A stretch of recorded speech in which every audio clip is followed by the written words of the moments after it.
नमस्कार, मैं भावेंद्र चक्रधारी Gyanjyoti online classes में आप सभी का स्वागत और अभिनंदन करता हूँ। आज हम पढ़ने जा रहे हैं पांचवी विषय का हिंदी चैप्टर 30 एक्सरसाइज चैप्टर 30 में है भारतवर्ष हमारा। ये एक कविता है। इस कविता को हम लोग इसका जो मौखिक है इसके बारे में आप लोग को बताऊंगा। उसके बाद में आगे प्रश्न उत्तर हम लोग करेंगे। ठीक है, यहाँ पर है शुद्ध उच्चारण कीजिए। मौखिक का प्रश्न है यहाँ पर शुद्ध उच्चारण कीजिए। यहाँ पर है देखो, भारतवर्ष संस्कार गौरवशाली सर्वोच्च गोरे चिट्ठे शूरवीर मेधावी। ठीक है, इसको एक बार और पढ़ दे रहा हूं, सुनो अच्छे से। भारतवर्ष संस्कार गौरवशाली सर्वोच्च गोरे चिट्ठे शूरवीर मेधावी। उसके बाद में है मौखिक का, बताइए हमारे देश की 6 ऋतुओं के नाम क्या है तथा उनमें मनाए जाने वाले उत्सव कौन से हैं। तो हमारे भारत देश में जितने 6 ऋतु हैं उसके नाम बताओ और वो कौन कौन सा उसमें कौन कौन से त्योहार आते हैं उसके नाम बताओ। यहाँ पर बोला गया है। ठीक है, यहाँ पर मैं बता रहा हूँ आप लोगों को भारत के 6 ऋतुओं के नाम। वसंत, ग्रीष्म, वर्षा, शरद, हेमंत, शिशिर। कौन कौन सा है? वसंत, ग्रीष्म, वर्षा, शरद, हेमंत, शिशिर। तो वसंत ऋतु कहाँ से कहाँ है? अंग्रेजी कैलेंडर में देखे जाने से वसंत ऋतु को, हिंदू कैलेंडर में बोलते हैं इसको वसंत ऋतु को चैत्र और वैशाख। वसंत में चैत्र और वैशाख आता है। फिर ग्रीष्म ऋतु में कौन कौन सा आता है? ज्येष्ठ और आषाढ़। ग्रीष्म ऋतु में कौन कौन सा आता है? ज्येष्ठ और आषाढ़। वर्षा ऋतु में श्रवण और भाद्रपद, यानी वर्षा ऋतु में श्रावण और भाद्रपद आता है। फिर शरद ऋतु में अश्विन और कार्तिक मास आता है। ठीक है, अश्विन और कार्तिक हिंदू कैलेंडर में। उसके बाद में हेमंत ऋतु को कौन कौन सा बोलते हैं? मार्गशीर और पौष। मार्गशीर और पौष ऋतु को हम लोग हेमंत बोलते हैं। उसके बाद में शिशिर। शिशिर का कौन कौन सा है यहाँ पर हिंदू कैलेंडर में? माघ और फागुन। माघ और फागुन को हम लोग शिशिर ऋतु बोल करके जानते हैं। तो यहाँ पर वसंत ऋतु में अंग्रेजी कैलेंडर में कौन कौन सा है महीना मैं बता रहा हूँ आप लोग को। मार्च से मई तक, मार्च, अप्रैल, मई, ये तीनों महीने को वसंत ऋतु बोला जाता है और हिंदू कैलेंडर में चैत्र और वैशाख बोला जाता है। ठीक है, उसके बाद में ग्रीष्म में ज्येष्ठ और आषाढ़। हिंदू कैलेंडर में ज्येष्ठ और आषाढ़ बोलते हैं, लेकिन अंग्रेजी कैलेंडर में मई से लेकर जुलाई तक, मई, जून, जुलाई, ये तीनों माह को, अंग्रेजी के तीनों माह को ग्रीष्म ऋतु में शामिल किया गया है। उसके बाद में वर्षा ऋतु को जुलाई से लेकर सितंबर तक। वर्षा ऋतु अभी चल रहा है जो है वो वर्षा ऋतु कौन कौन सा? जुलाई, अगस्त, सितंबर, यानी ये तीनों माह इंग्लिश अंग्रेजी का ये वर्षा ऋतु के नाम से जाना जाता है। और हिंदू के कैलेंडर में श्रावण और भाद्रपद। उसके बाद में शरद। शरद ऋतु में कौन कौन सा महीना आता है हिंदू का? अश्विनी और कार्तिक। अश्विन और कार्तिक। तो अंग्रेजी में सितंबर से लेकर नवंबर तक, सितंबर से लेकर नवंबर तक हम लोग शरद ऋतु बोलते हैं। उसके बाद में हेमंत ऋतु में मार्गशीर और पौष। मार्गशीर और पौष हिंदू कैलेंडर में बोला जाता है, लेकिन अंग्रेजी कैलेंडर में नवंबर से जनवरी तक को हेमंत ऋतु बोला जाता है। उसके बाद में शिशिर को जनवरी से मार्च तक, जनवरी, फरवरी, मार्च, इसको ये तीनों अंग्रेजी महीने को क्या बोला जाता है? शिशिर ऋतु। और हिंदू कैलेंडर में मार्च से फागुन तक। तो वसंत ऋतु में कौन कौन सा उत्सव और त्योहार मैं आप लोग बता रहा हूँ। वसंत ऋतु में मार्च से मई तक होता है अंग्रेजी कैलेंडर में। और इसमें कौन कौन से ऋतु है? वसंत पंचमी आते हैं इसमें, गुड्डी पड़वा, होली, रामनवमी, रंगोली, बिहू, बैसाखी, हनुमान जयंती। तो ये सब किसमें आता है? मार्च से मई के महीने में। और ये कौन से ऋतु है? वसंत ऋतु है। ठीक है, उसके बाद में ग्रीष्म ऋतु में मई से लेकर जुलाई तक। तो इसमें कौन कौन सा त्योहार आता है? इसमें रथ यात्रा और गुरु पूर्णिमा, ये 2 त्योहार मनाए जाते हैं ग्रीष्म ऋतु में। उसके बाद में वर्षा ऋतु में कौन कौन सा त्योहार आता है? ये अंग्रेजी के महीने में जुलाई से लेकर सितंबर तक है और हिंदू के श्रावण से भाद्रपद। तो यहाँ पर है रक्षाबंधन है, कृष्ण जन्माष्टमी है, गणेश चतुर्थी है, ओणम है। कौन कौन सा? रक्षाबंधन, कृष्ण जन्माष्टमी और गणेश चतुर्थी, ओणम। फिर शरद ऋतु अश्विन से कार्तिक मास में होता है ये, और अंग्रेजी कैलेंडर के हिसाब से ये सितंबर से नवंबर तक। तो इसमें नवरात्रि, विजयादशमी, शरद पूर्णिमा और बिहू, ये त्योहार मनाए जाते हैं। कौन कौन सा? नवरात्रि, विजयादशमी, शरद पूर्णिमा, बिहू। उसके बाद में हेमंत ऋतु में मार्गशीर और पौष मास है ये हिंदू का, अंग्रेजी का नवंबर से जनवरी तक। इसमें कौन कौन सा आता है? दीपावली, कार्तिक और पूर्णिमा। दीपावली, कार्तिक, पूर्णिमा, ये दोनों आते हैं। उसके बाद में शिशिर में जनवरी से मार्च में होता है ये हिंदू कैलेंडर, अंग्रेजी कैलेंडर के हिसाब से, लेकिन हिंदू का है माघ और फागुन बोला जाता है। तो इसमें कौन कौन सा आता है? शिवरात्रि, पोंगल, संक्रांति, ये तीनों उत्सव इसमें मनाए जाते हैं। ठीक है, तो ये आप लोग का मौखिक का कंप्लीट हो गया। उसके बाद हम लोग अभी लिखित का करेंगे। लिखित का यहाँ पर है सही उत्तर पर सही का चिन्ह लगाइए। लिखित का पहला प्रश्न यहाँ पर सही उत्तर पर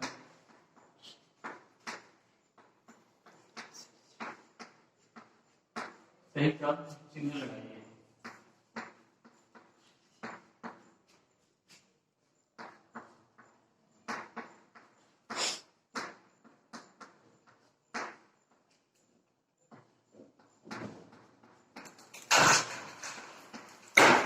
तो यहाँ पर पहला प्रश्न है क में राजस्थानी कैसे होते हैं? राजस्थानी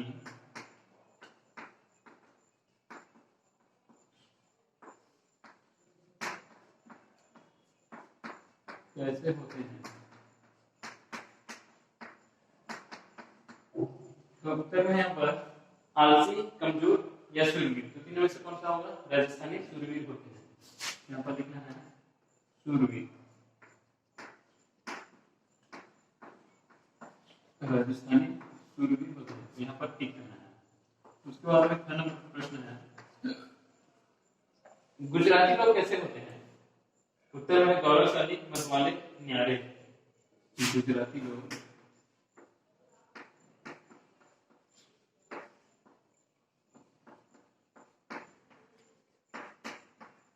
कैसे होते हैं?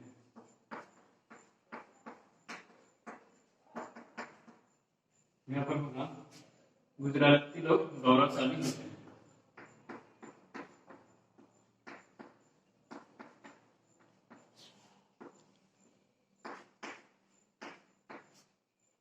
उसके बाद में है कश्मीरी कैसे होते हैं? कश्मीरी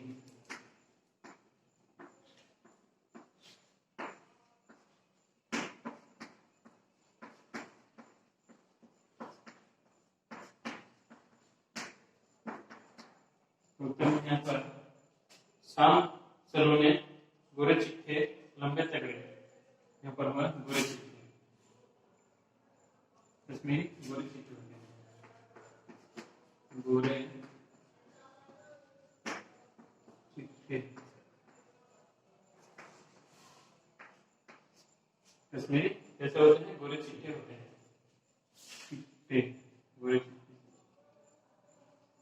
उसके बाद में घन पर है तमिल भाषी कैसे होते हैं? तमिल भाषी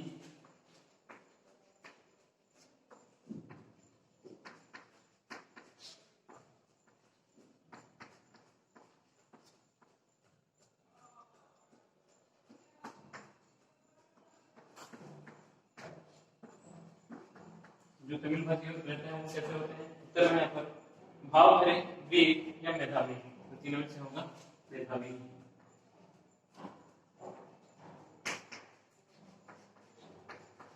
मेधावी तमिल मेधावी होते हैं।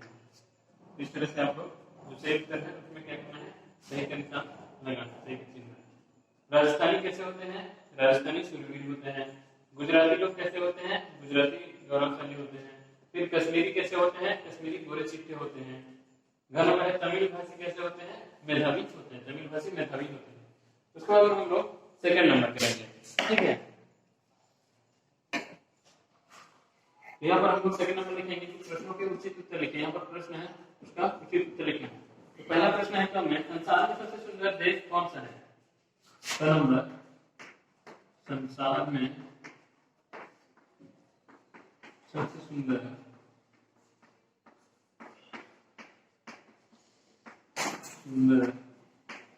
देश कौन सा है? देश कौन सा है? यहाँ पर उत्तर में लिखना है संसार में सबसे सुंदर देश भारतवर्ष है।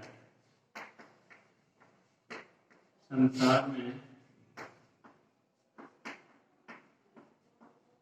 सबसे सुंदर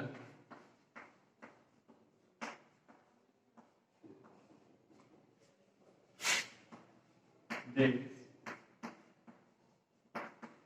भारत भारतवर्ष है।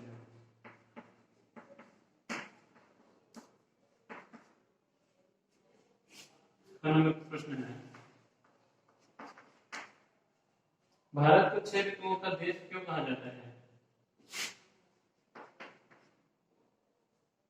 भारत को 6 ऋतुओं का देश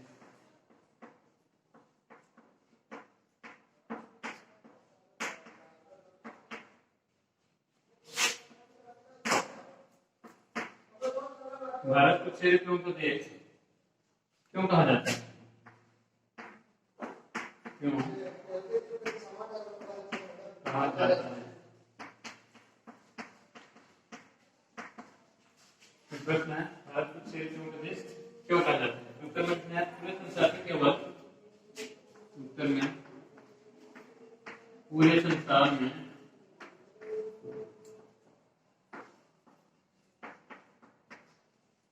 केवल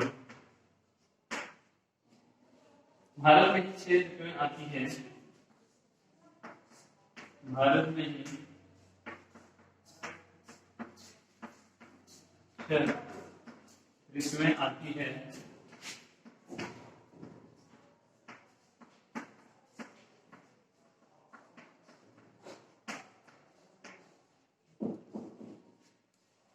इसलिए इसे 6 ऋतुओं का देश कहा जाता है। इसलिए इसे 6 ऋतुओं का देश कहा जाता है।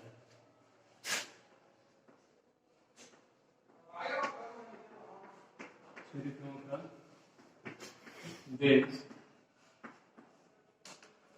कहा जाता है।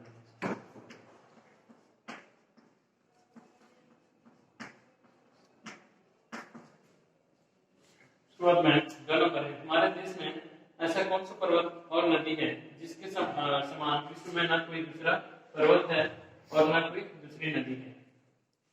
यहाँ पर दोनों प्रश्न है, हमारे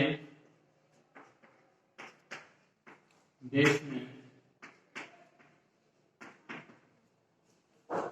ऐसा कौन सा पर्वत है, ऐसा कौन सा पर्वत और नदी है, ऐसा कौन सा पर्वत और नदी है?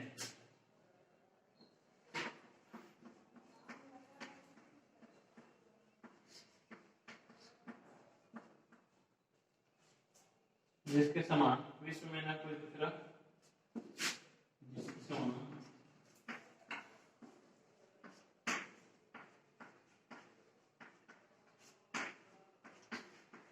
विश्व में ना कोई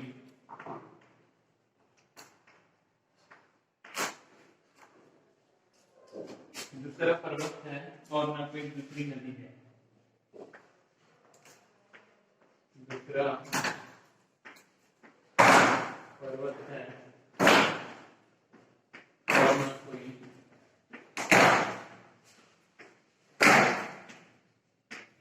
दूसरी नदी है।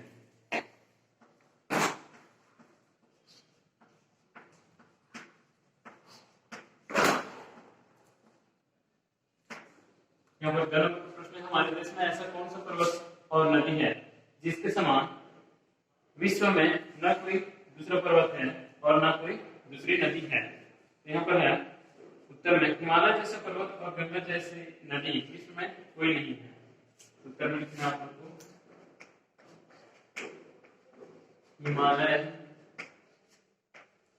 जैसे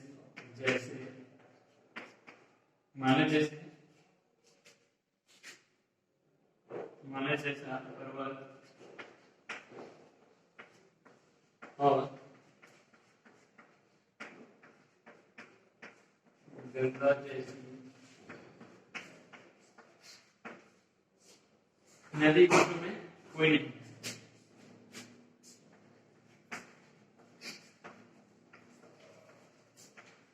विश्व में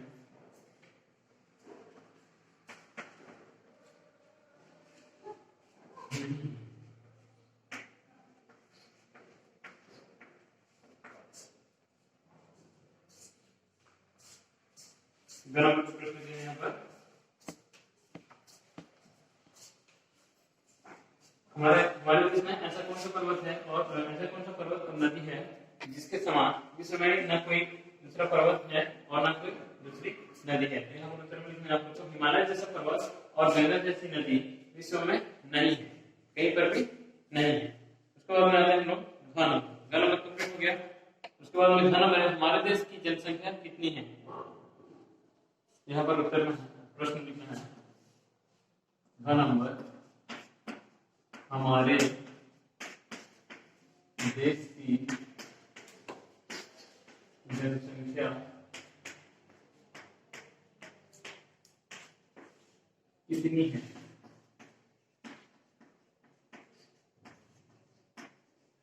उत्तर में लिखना है तो लगभग 100 अरब, लगभग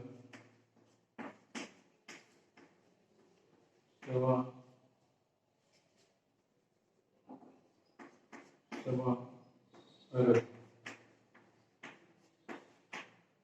हमारे देश की जनसंख्या कितनी है, लगभग 100 अरब। संसार में सबसे सुंदर देश कौन सा है, संसार में सबसे सुंदर देश भारत वर्ष है। इसके बाद में प्रश्न, भारत को 6 ऋतुओं का देश क्यों कहा गया है। भारत में 6 ऋतुओं का देश इसलिए कहा गया है, पूरे संसार में केवल भारत में ही 6 ऋतुएं आती है, इसलिए इसे 6 ऋतुओं का देश कहा गया है। तो इस तरह से आप लोग का ये सेकंड नंबर भी कंप्लीट हो गया। उसके बाद हम लोग थर्ड नंबर करेंगे। ठीक है, यहाँ पर सेकंड नंबर का एक नंबर छूट गया था, तो हम कि है घ नंबर में जो बताया वो गलत हो गया। तो घ नंबर पे यहाँ पर मैं लिख गया हूँ कि कवि ने केरलवासी और पंजाबी की क्या विशेषताएं बताई है, यानी केरलवासी और पंजाबी दोनों की क्या विशेषताएं कवि ने बताई है। तो यहाँ पर उत्तर में लिखना है आपको, कवि ने केरलवासी को श्याम सलोने, केरलवासी थोड़ा सा सांवले रहते हैं तो उसको श्याम सलोने, और पंजाबी कैसे रहते हैं, वो लंबे और तगड़े रहते हैं, तो उसको क्या बोला गया, पंजाबी को लंबे तगड़े बताइए। इस तरह से सेकंड नंबर का घ नंबर आप लोग करोगे। उसके बाद में थर्ड नंबर पे थर्ड नंबर का कविता की पंक्तियां पूरी कीजिए। कविता की पंक्तियां पूरी कीजिए, पूरी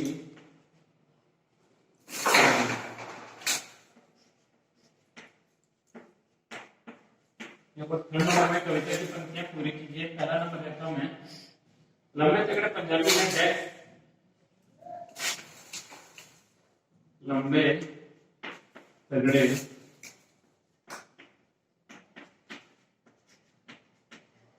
पंजाबी हैं डेक्स। उसके बाद में डेक्स को डेक्स में ये कविता के हिसाब से लिखना है। यहाँ पर सूरबीर राजस्थानी, सूरबीर राजस्थानी।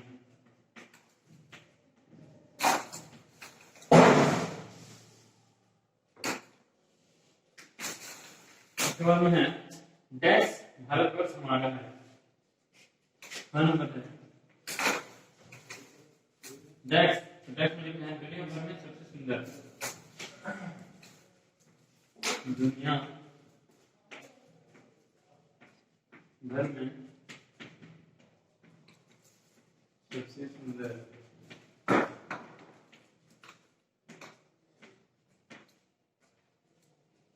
भारतवर्ष हमारा।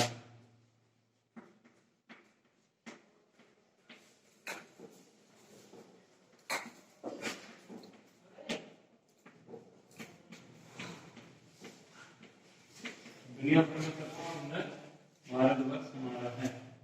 ये एक नंबर हो गया। उसके बाद में ग नंबर करेंगे। ग नंबर है 6 ऋतुओं का देश हमारा देश, 6 ऋतुओं का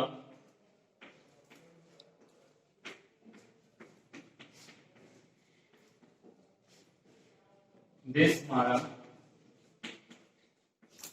देश हमारा, 6 ऋतुओं का देश हमारा, सब देशों में न्यारा है, सब देशों में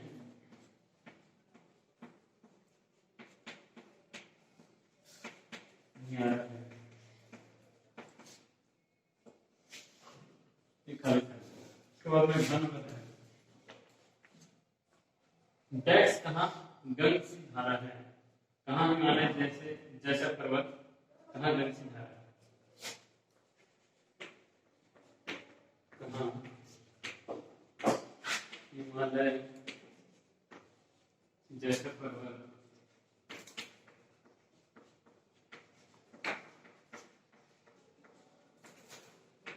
कहाँ गतिशील धारा है,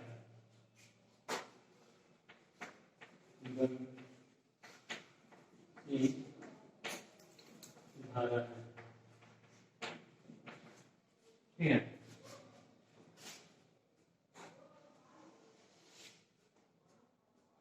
कहाँ हिमालय जैसा पर्वत, कहाँ गंगा धारा है। गंगा का मतलब यहाँ पर गंगा, गंगा जैसी धारा है। ये आप लोग का थर्ड नंबर कंप्लीट हो गया। इसके बाद हम लोग भाषा ज्ञान का पहला नंबर करेंगे।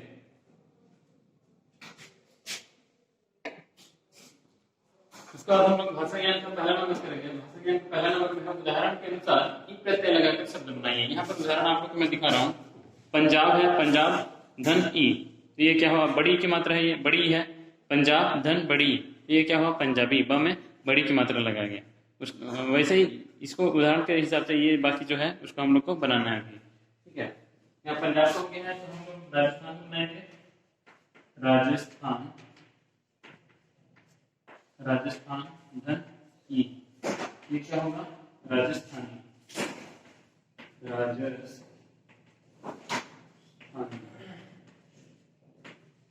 उसके बाद में है बंगाल, बंगाल धन ई, क्या होगा, बंगाली।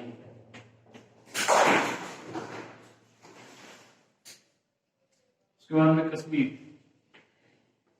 कश्मीर धन ई, ये होगा कश्मीरी।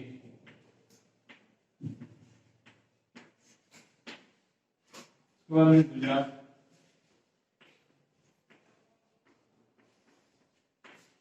गुजरात में क्या है, गुजरात ये होगा गुजराती। स्वर्ण है नेपाल, नेपाल धन ई, नेपाल। यहाँ पर प्रश्न पहला हम लोग को समझना है कि उदाहरण के अनुसार ई प्रत्यय लगाकर शब्द बनाइए। उदाहरण के अनुसार में हम लोग यहाँ पर पढ़े कि राजस्थान धन ई, तो ये क्या हुआ, राजस्थानी। बंगाल धन ई, ये क्या हुआ, बंगाली। कश्मीर धन ई, ये क्या हुआ, कश्मीरी। गुजरात धन ई, गुजराती। नेपाल धन ई, नेपाली। तो इसी तरह इस प्रत्यय के योग से शब्द बनाइए। पहला नंबर भाषा ज्ञान का, फिर उसके बाद में सेकंड नंबर करेंगे इस प्रत्यय के योग से शब्द बनाइए। इस प्रत्यय के योग से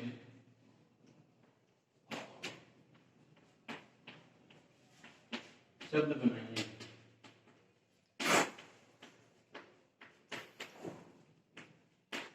इस प्रत्यय को हम लोग क्या करेंगे, शब्द बनाएंगे। यहाँ है सम्मान धन इत है, आप लोग देख रहे हैं यहाँ पर सम्मान धन इत, ये क्या हुआ, सम्मानित।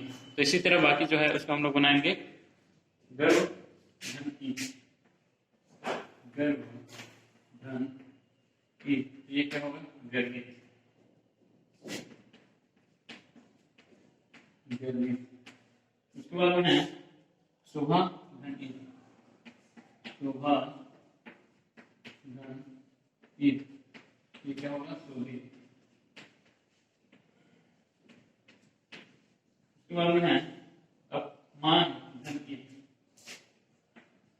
अपमान धन इत, ये क्या होगा, अपमानित, अपमानित। उसके बाद में है सजा, सजा धन इत, सजा धन इत, ये क्या होगा, सज्जित।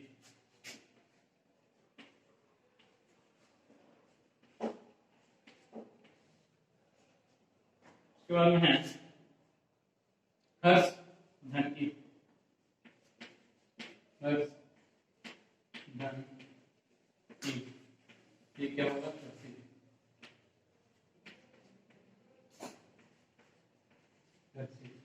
हर्ष धन ईट हर्षित। इसी तरह से भाषा ज्ञान का सेकंड नंबर हो गया गर्व धन ईट, ये क्या हुआ? गर्वित।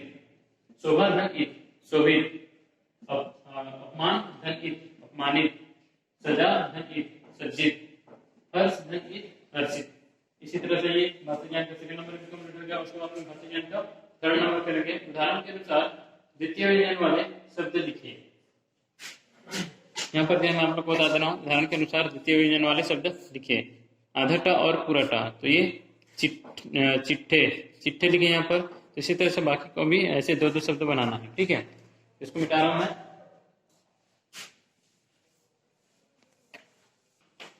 तो यहाँ पर थर्ड नंबर है उदाहरण के अनुसार, उदाहरण के अनुसार द्वितीय व्यंजन वाले शब्द लिखिए।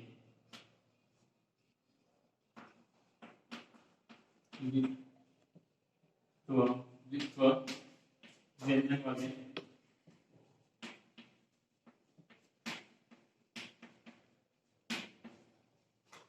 शब्द लिखिए, शब्द लिखिए।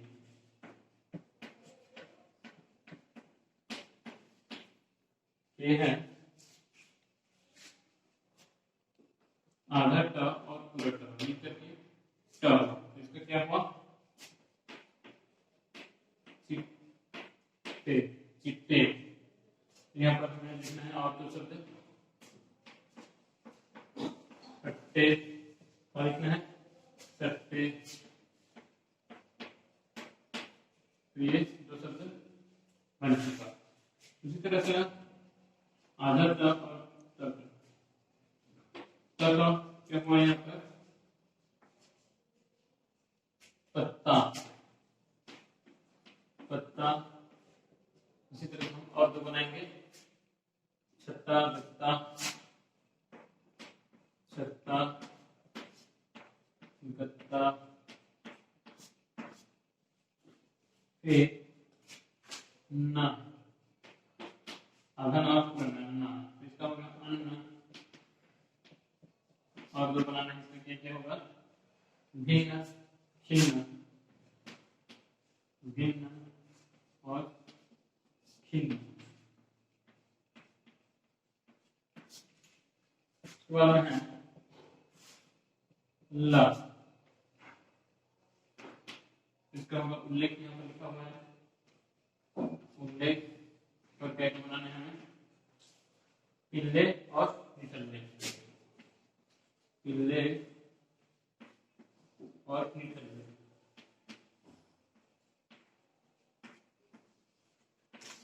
जो हो गया ये हम लोग आधा का और पूरा का बनाए। चिट्ठे ये पहले से लिखा हुआ, तो हम क्या बनाए? कट्टे सट्टे, फिर रत्ता का पत्ता छत्ता गत्ता, फिर ना का अन्न भिन्न खिन्न, फिर ला का उल्लेख पिल्ले और निकलने। उसके बाद हम लोग भाषा ज्ञान को फोन नंबर बनाएंगे। फोन नंबर में है सही वर्तनी वाले शब्द पर बोलना लगाएंगे। सही वर्तनी वाले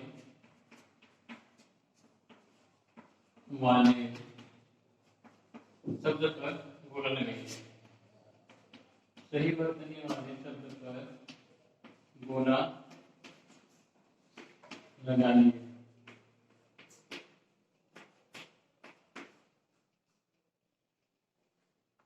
यहाँ पर है तीन तीन शब्द है। परीक्षा, परीक्षा, परीक्षा, परीक्षा और परीक्षा, परीक्षा। तो तीनों में से कौन सा सही होगा? ये छोटी की मात्रा है राम है, ये बड़ी की मात्रा है राम है, ये छोटी की मात्रा है लेकिन का और शामिल है यहाँ पर। यहाँ पर कौन सा सही होगा? परीक्षा। परीक्षा ये जो बड़ी की मात्रा लगा वो सही है। इसमें क्या करना है? हमें बोला लगाना है। तो इसी तरह से प्रश्न का भी तीन है, प्रश्न, फिर प्रश्न, फिर पर्सन। तो ये तीनों में से कौन सा सही है? ये पहला प्रश्न, ये प्रश्न है, ये प्रश्न है, ये पर्सन है। उसके बाद में थर्ड नंबर में क्या है? गुरु, गुरु और गुरु, गुरु, गुरु और गुरु, और नीचे में गुरु। तो ये तीनों में से कौन सा सही है? गुरु, गुरु, गुरु। तो ये बड़ी गुरु की मात्रा है, ये बड़ी गुरु की मात्रा, ये छोटी गुरु की मात्रा है, और इसमें नीचे में इसमें से ये होगा गुरु, ठीक है। उसके बाद में है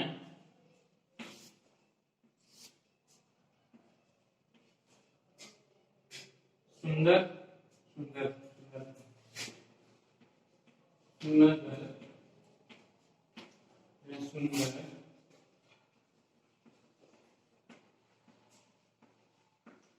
यहाँ पर है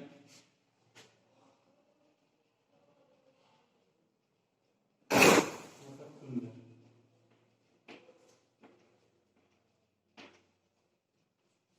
तो तीनों में से कौन सा है? ये सुंदर, ये सुंदर और ये सुंदर। तो ये तीनों में से कौन सा है? ये सुंदर। ये वाला कितना होता है? इसमें जो बिल्कुल है ये वाला सही सुंदर। उसके बाद में कितना है? अंधेरा, अंधेरा,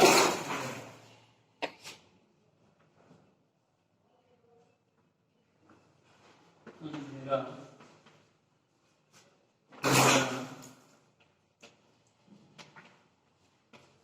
अंधेरा। ये तीनों में से कौन सा होगा? ये वाला अंधेरा सही है। उसके बाद में है लास्ट का आशीर्वाद, आशीर्वाद, आशीर्वाद।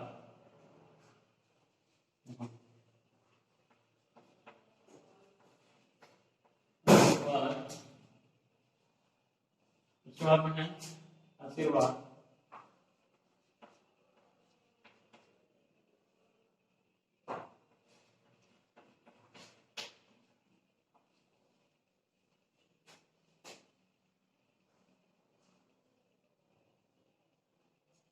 आशीर्वाद।